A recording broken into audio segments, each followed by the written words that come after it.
Sur le papier, le corridor de Lobito est un moteur de développement pour l'Angola. En réalité, c'est surtout une formidable opportunité pour les multinationales, avides des minerais essentiels à la transition énergétique.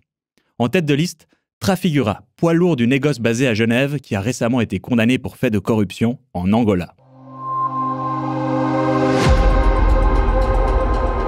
Mon œil, le podcast engagé de Public Eye. Je m'appelle Damien Vega et aujourd'hui on embarque pour un voyage à bord du Lobito Express à la découverte des enjeux géopolitiques des matières premières et de l'histoire tumultueuse de la société suisse Trafigura que Adrien Budricarbo connaît très bien. Bonjour. Bonjour. Tu es enquêteur matières premières chez Public Eye. Tu t'es rendu en Angola en octobre 2024 pour mener l'enquête sur les activités du négociant en pétrole genevois Trafigura, en particulier son rôle dans l'exploitation du corridor de Lobito. C'est quoi exactement ce corridor du coup et c'est quoi les enjeux qui le traversent? Le corridor de Lobito, c'est surtout un chemin de fer en fait qui traverse le pays d'est en ouest. À l'ouest, Lobito, un port qui est ouvert sur l'Atlantique, et puis de l'autre côté, le Congo, et puis au sud, donc les mines de cuivre et de cobalt, deux minerais essentiels à la transition énergétique. Le cuivre, c'est un métal qui permet de conduire l'électricité. Et puis le cobalt, c'est ce qui donne de l'épaisseur à la batterie électrique qui lui assure de la stabilité.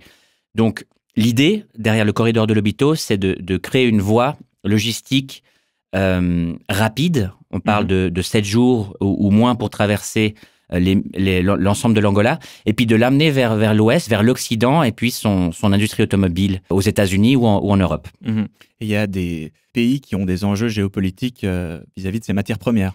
Tout à fait. Alors, l'Angola, donc, c'est un pays qui a dû lutter pour son indépendance, qui s'est retrouvé immergé dans une guerre civile pendant 27 ans, jusqu'en 2002, donc relativement récemment.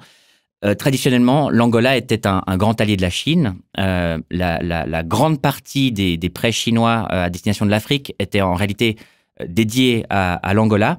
Et puis, donc, soudainement, il y a un peu moins d'une dizaine d'années, l'Angola décide d'opérer un virement stratégique et se tourner davantage vers les États-Unis en laissant en partie tomber son grand allié chinois.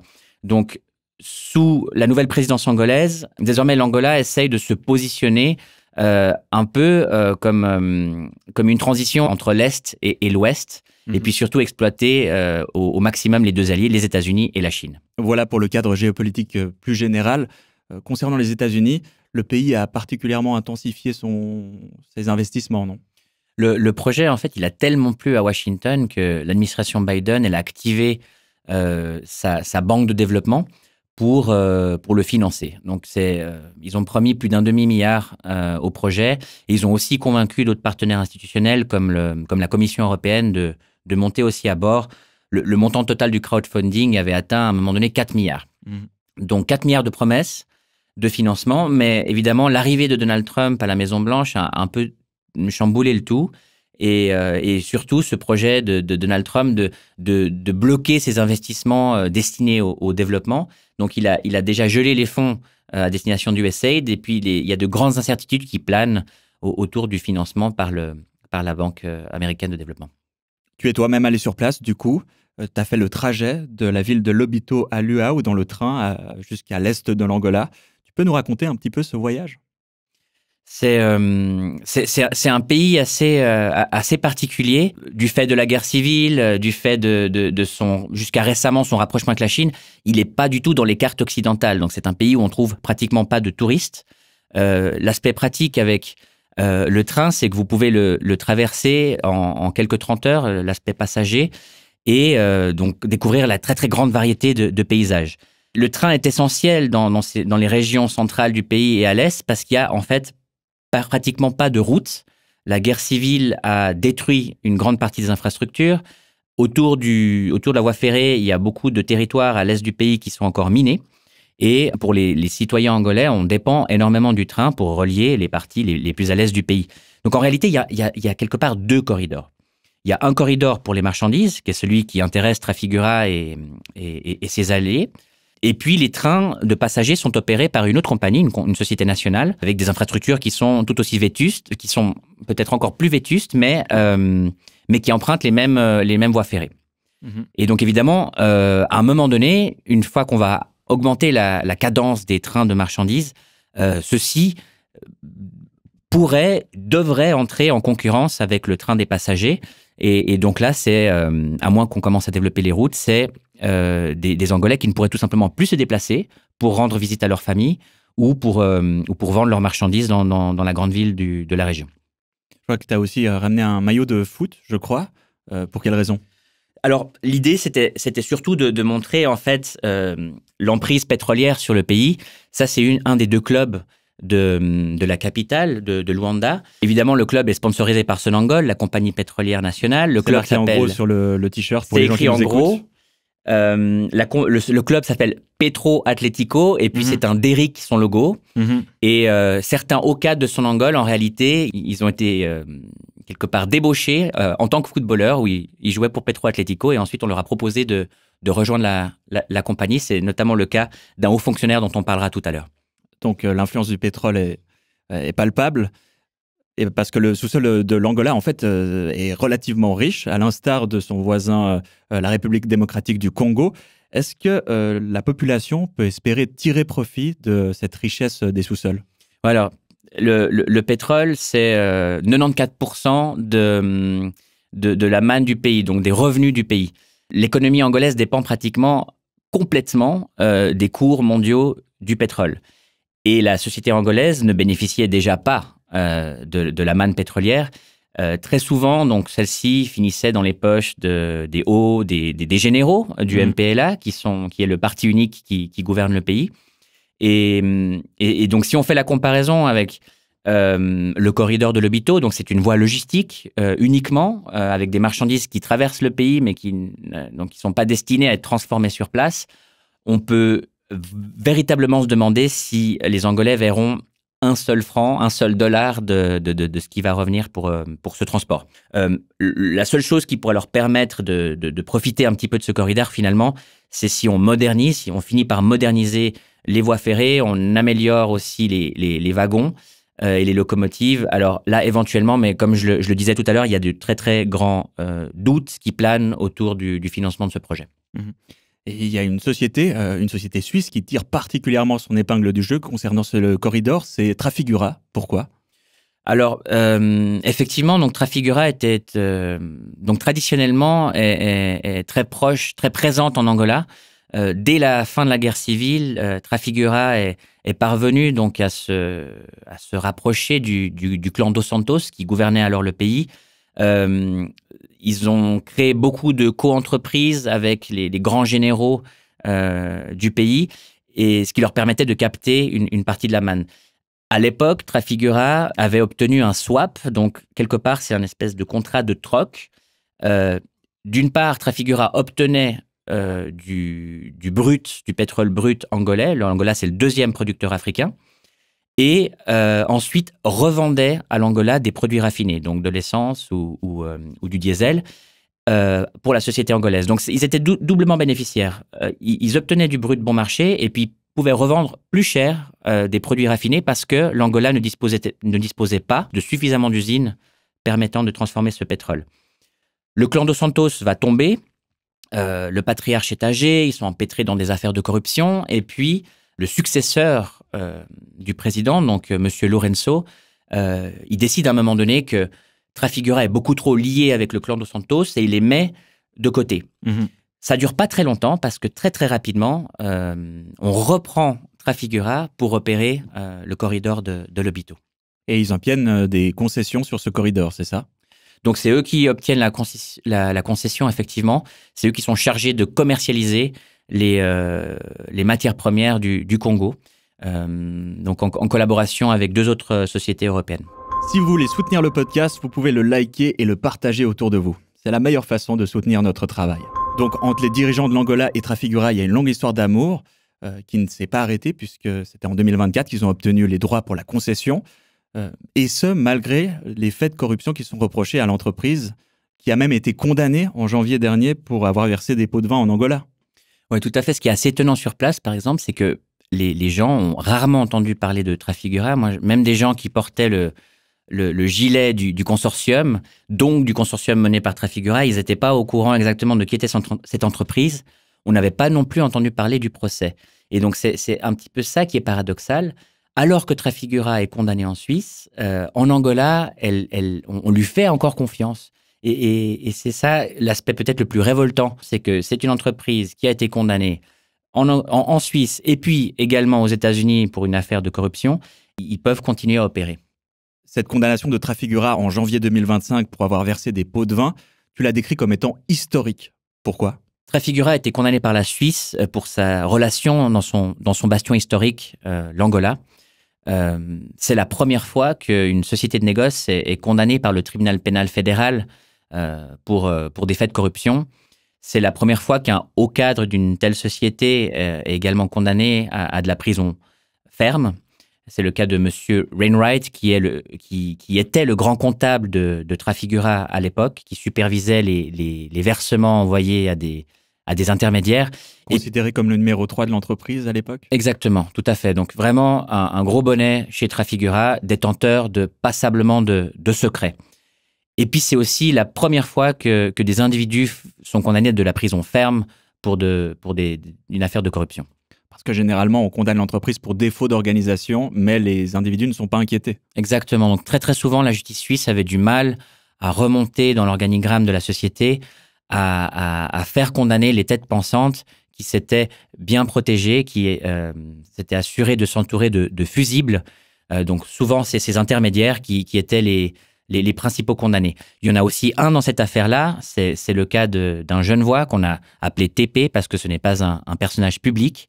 Et donc lui, employé par Trafigura jusqu'en 2002, il décide de démissionner, puis il devient consultant indépendant avec un seul client, Trafigura, qui le charge d'utiliser sa société, Consolco, pour acheminer les pots de vin jusqu'à M. Gouveia, un haut fonctionnaire angolais, qui avait la charge de la filiale de distribution de Sonangol. Et du coup, concrètement, quels sont les motifs d'accusation ? Ce qu'on reproche à Trafigura, c'est intéressant. Si on lit l'acte d'accusation, par exemple, c'est un parfait manuel de la corruption pour les nuls. Trafigura a invité donc Monsieur Gouveia à Genève, lui a payé des nuitées dans 2 5 étoiles. Il a été invité à manger chez le patron de l'époque. On lui fait une lettre de recommandation auprès de Crédit Agricole pour qu'il puisse ouvrir un compte en banque là-bas. Et puis, c'est ce compte bancaire genevois qui sera relié à la société Cran Gouveia, où il recevra un peu plus de 4 millions d'euros de pots de vin versés par l'intermédiaire de Trafigura. Dans l'acte d'accusation, il y a aussi toute une série d'autres choses qui montrent comment de telles sociétés de négoce s'allient au haut cadre au pouvoir. On a des invitations au carnaval de Rio en compagnie des patrons de Trafigura, ou alors des camps d'été à Gstaad à destination des proches des généraux angolais. Le but de ces pots de vin versés à M. Gouveia, c'est la signature de différents contrats pour des services maritimes, 8 contrats d'affrètement et 1 contrat de soûtage qui ont été particulièrement favorables à Trafigura. La justice suisse a estimé qu'ils avaient fait perdre à l'Angola 145 millions de dollars. Et puis, donc, M. Gouveia obtenait des commissions sur ces différents contrats.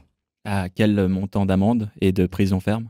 Alors, Trafigura a été condamné à 3 millions d'amendes sur les 5 maximums possibles et à rendre le profit illégitime, donc c'est ces 145 millions de dollars. Est-ce qu'il y a un lien à faire entre Trafigura, cette affaire, et le corridor du Lobito ?